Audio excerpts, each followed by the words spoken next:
Beleza, pessoal? Voltamos então para mais um vídeo do canal Bioric Consciência. Na semana passada eu tratei sobre o assunto dos transgênicos, falei um pouco sobre a origem, como é que surgiram, de onde vieram essa ideia de fazer organismos transgênicos. E agora, essa semana, nós vamos falar um pouco sobre o que nós já temos, o que nós podemos e o que nós nem devemos fazer em relação a transgênicos. No dia a dia, como é que é a sua relação com a ideia de transgênicos? Você, vez ou outra, se pega pensando, será que o que eu estou comendo é transgênico? Será que essa pipoquinha aqui é transgênica? Ou você nem liga para isso e só lembra disso em discussões da aula de biologia?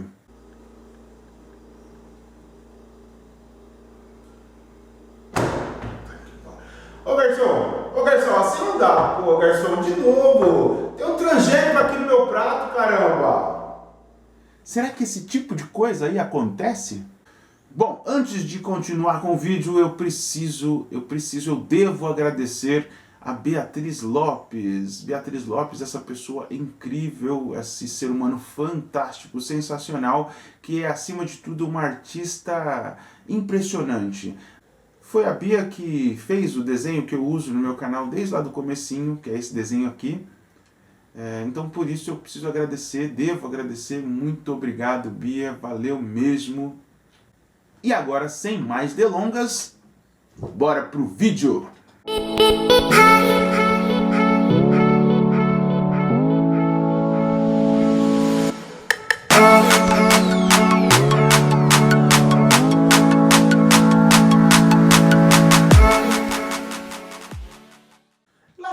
Da história dos transgênicos, acho que o primeiro, ou um dos primeiros transgênicos que foi feito era um tomate.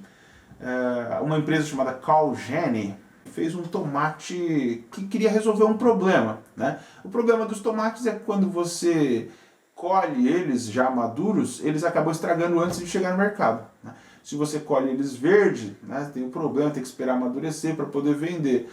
O pessoal da Calgene teve uma ideia brilhante. O problema é que quando o tomate começa a amadurecer, eles produzem uma enzima chamada poligalacturonase, que a gente vai chamar de PG, porque é muito difícil ficar falando poligalacturonase toda hora. Então a PG, quando ela começa a ser produzida pelo tomate, ele vai destruindo as células, rompendo as células, e isso vai fazendo com que o fruto acabe ficando mais macio, né? Quando ele está verdinho, ele está mais rígido, porque as células estão inteiras. Então o que eles pensaram? Se eu pegar um tomate maduro e ele não produzir a PG, então ele não vai ficar mole, né? E eu posso transportar esse fruto mais facilmente, sem esmagar tudo no caminhão. Olha a sacada, eles pegaram o trecho de DNA que codifica a PG, fizeram aquele processo, né, de separar ele, copiar, e inseriram esse DNA invertido nas células. Essa inversão, quando a célula, né, tem esse DNA invertido, ele acaba grudando no DNA normal, que vai ser lido, vai ser transcrito, e impede a transcrição. Então o tomate não produzia essa PG, mantendo a característica de ficar mais rígido por mais tempo. Só que o grande problema é que eles entendiam muito de genética, mas muito pouco de salada. E o tomate que eles escolheram, né, a variedade de tomate que eles escolheram para fazer isso, era uma variedade que não tinha muito gosto, era um tomate meio insosso e que não era muito bem visto pelos consumidores, né? Então foi uma ideia muito bacana, mas que acabou não tendo muito valor comercial. Esse foi o primeiro transgênico que chegou na prateleira dos mercados, mas também foi o primeiro transgênico que saiu da prateleira dos mercados, porque ninguém queria comprar aquilo. Se você já estudou um pouco os transgênicos, muito provavelmente você já se deparou com a sigla BT. Soja BT, milho BT, né? Da onde vem isso aí? Isso foi um dos transgênicos mais famosos que foram feitos. O que acontece? Existe uma bactériazinha chamada Bacillus thuringiensis. Essa bactéria, ela produz uma toxina que paralisa o intestino dos insetos. E aí ela invade o intestino dos insetos e vai se alimentar das células intestinais dele que estão sendo danificadas. Isso acaba levando os insetinhos à morte. Com a técnica dos transgênicos já desenvolvida, os cientistas fizeram o quê? Pegaram o gene que produzia essa toxina, que produzia essa substância nos insetos, e inseriram nas plantas. Aí as plantas começam a produzir essa toxina. Essa toxina ela é direcionada, né, para os insetos, então ela não causa nada em outros animais, como por exemplo nós. E olha só a sacada, agora a própria planta produz uma substância que elimina os insetinhos que tentam devorar ela. Se você está pensando, nossa, legal, mas qual a vantagem disso? A vantagem disso é que agora você não precisa mais ficar jogando 1 tonelada de inseticida na sua plantação. A planta produz uma substância ali nela mesmo que elimina os insetos. E o mais interessante ainda, né? Quando você joga o inseticida na plantação, você muito provavelmente vai atingir aí o caule, os frutos, as folhas, mas, por exemplo, a raiz fica desprotegida. Entretanto, quando a própria planta está produzindo a toxina, todas as partes da planta estão protegidas por isso. Outra ideia muito bacana que foi feita com transgênicos, você já provavelmente ouviu falar, é o arroz dourado. Qual que era a questão com o arroz dourado? Os países menos desenvolvidos, né, onde as pessoas têm uma alimentação muito pobre, em geral, tem o arroz como principal fonte de alimento. E o arroz não tem muitos nutrientes. Por exemplo, ele é pobre em vitamina A. Não dava para colocar vitamina A no arroz. Então os cientistas fizeram o quê?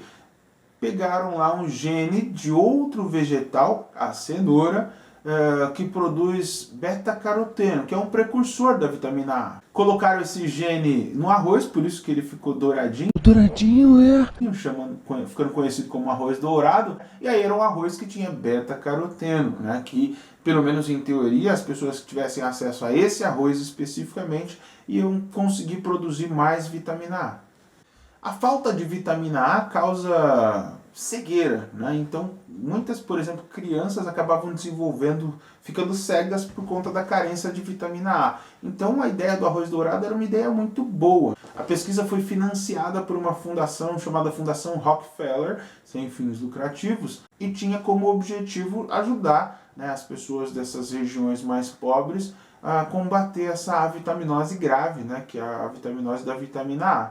O problema é que não deu muito certo, porque para absorver esses precursores da vitamina A, como beta-caroteno, é necessário que na dieta também tenha a presença de gordura. E as dietas nessas regiões tem muito pouca gordura ou nenhuma gordura. Então acabou que tinha lá o precursor para fazer a vitamina A, mas o organismo não conseguia produzir, não resolveu muito o problema, mas a ideia é muito boa e evidencia uma aplicação interessante para a ideia de transgênicos, que a gente sempre fala tão mal. Uma das principais empresas que tomou a linha de frente na questão dos transgênicos foi uma empresa chamada Monsanto.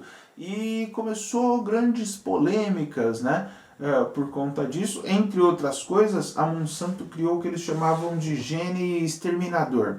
A ideia do gene exterminador veio porque um dos problemas que as grandes empresas que estavam investindo pesado na ideia de transgênicos tinham é que quando elas vendessem a semente para os produtores, eles iam comprar a primeira vez e depois eles iam usar as sementes que tinham sido produzidas na própria plantação deles para continuar o seu cultivo. E aí não ia precisar mais comprar da empresa, não ia ter lucro para essa empresa.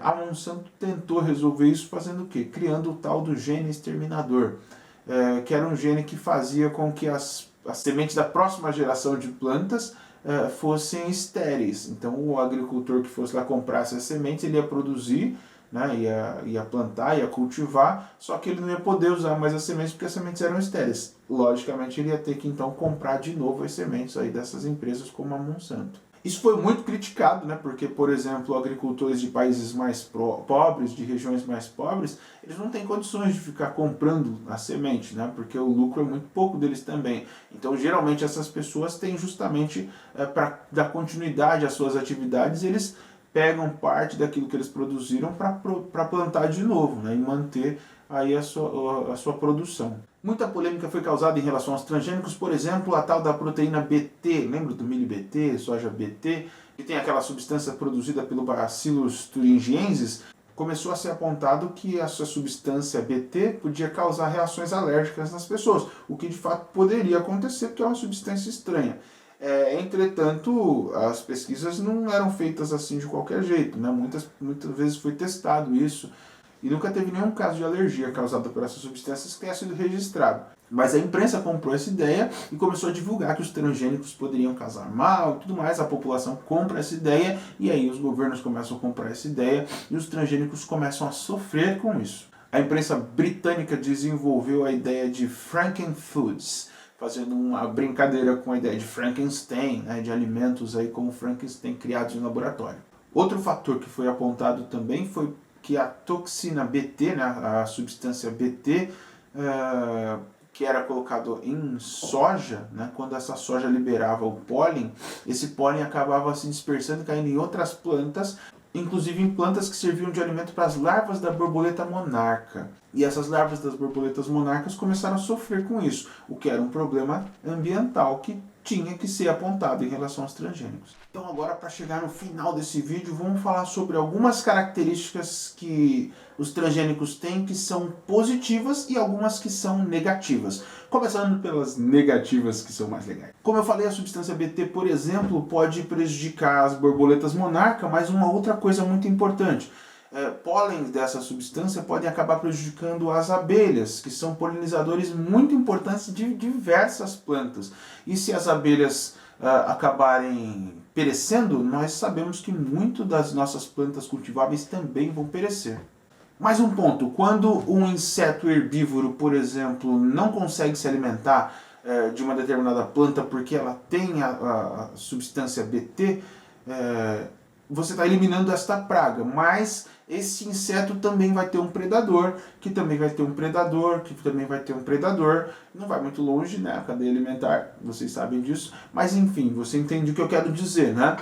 Quando você elimina esses insetos, eles também são presas de alguém. Esses predadores deles vão acabar sofrendo também com isso, e isso pode gerar um desequilíbrio muito grande na cadeia alimentar. Talvez um dos problemas mais graves dos transgênicos é que nem todos usam a técnica do Bt, né, que ataca os insetos e diminui a necessidade de utilização de pesticidas, né?